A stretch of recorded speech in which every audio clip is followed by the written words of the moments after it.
I've seen a few carp, which are essentially giant goldfish that someone's had in their dam. They've made their way into our Lady watercourse here. I've seen them in this little patch of paradise and caught a few out of here actually.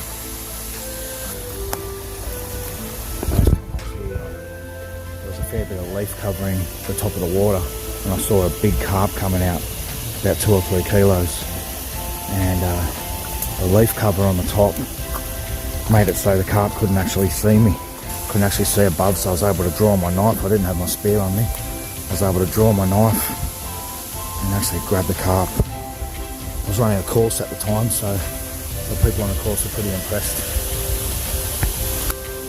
Here's our little patch of paradise. Pretty tough gig working out here.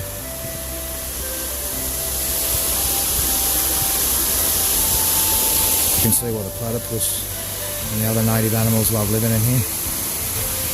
Absolutely stunning.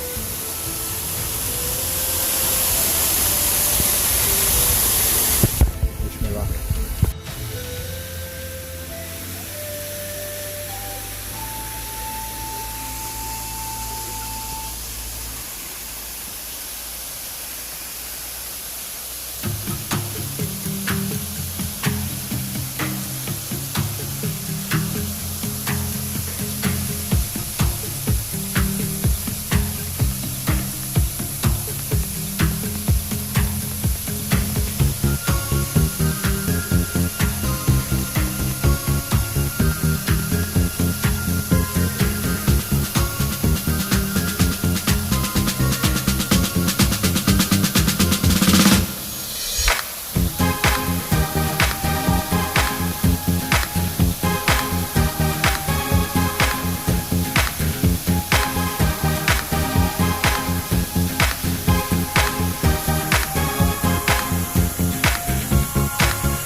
Here, looking for carp, and I could see the grass moving over there, which is often a sign that you've got carp in the area. Can you see that little bit of grass moving there? It's got incredible camouflage. I'm just going to pass the camera over to my mate here. Freshwater crayfish. You do have to be quite careful because they've got decent sized nippers that can cut you right through to the bone.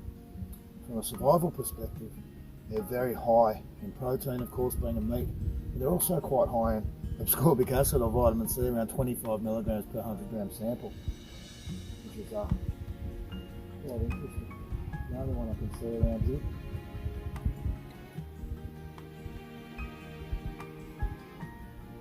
And about half of this particular genus are endangered. So you've got the uncommon, rare, threatened and actually endangered, which are at risk of becoming extinct.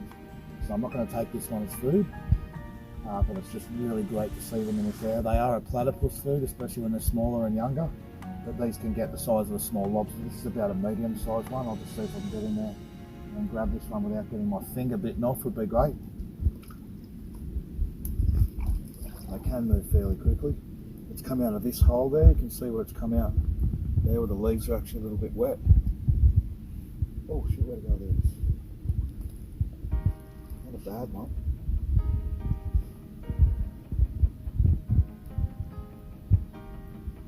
Got it. I'm trying to get my hands up underneath its arms, push its arms forward so it can't bite me. You'll actually notice it hissing there, and it'll bite me with its little back feet. And even if it does get a bit of a bite on me, I'm not going to let go of it. There's an antennae.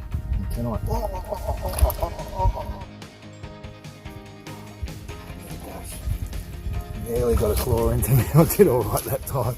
Nearly got a claw into me, but there you go, that's what we call a freshwater crayfish in Australia.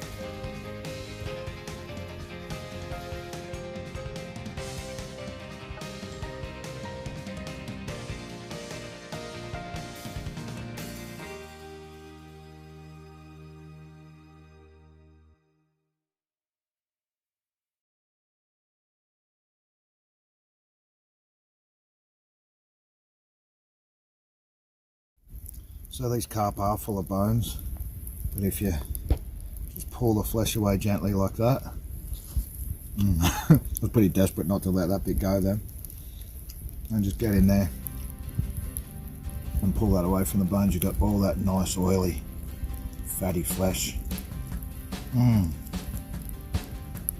all that skin. I could have done a better job cooking it, but I was just hungry. Again, just pulling that away from where the bones are. Getting all that flesh around the neck. Get my hands up the bush. There's a bone in there, but I've got some toothpicks once it's finished.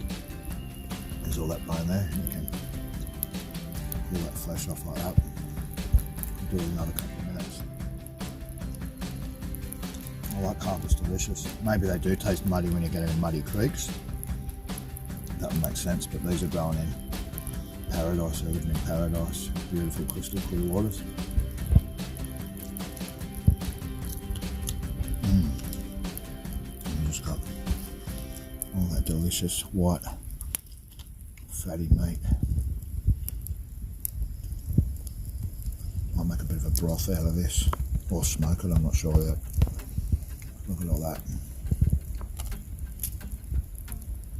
Yum.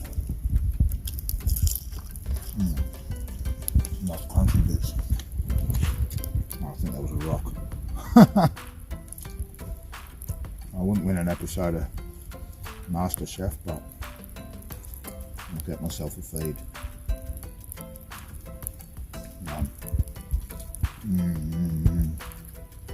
I'm only eating any meat that I catch at the moment, so it's going down pretty damn well. Those bones.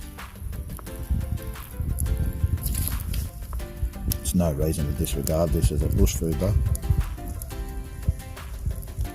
It's a minor inconvenience. It's delicious tasting flesh.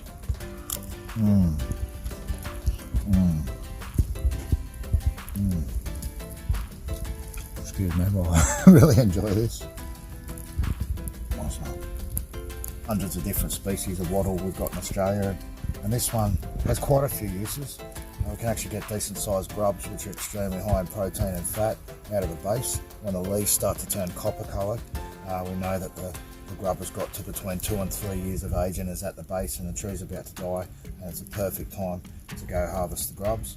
It also has edible seeds, but they turn seasonally toxic, and it does vary from place to place, but they can cause illness if you eat them at the wrong time of year. There's quite a few plants like that in Australia, but one of its very practical uses, the Acacia longifolia or Sydney golden wattle, you can do this with the coast wattle as well, is crush it up, get it in your hand.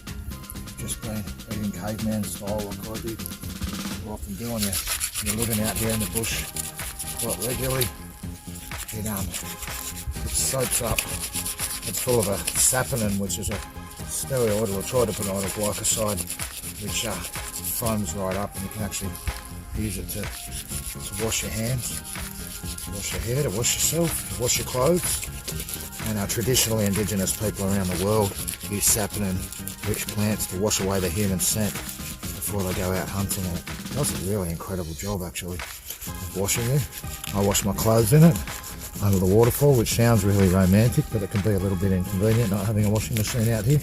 But it does do an incredible job and leaves your clothes nice and soft. And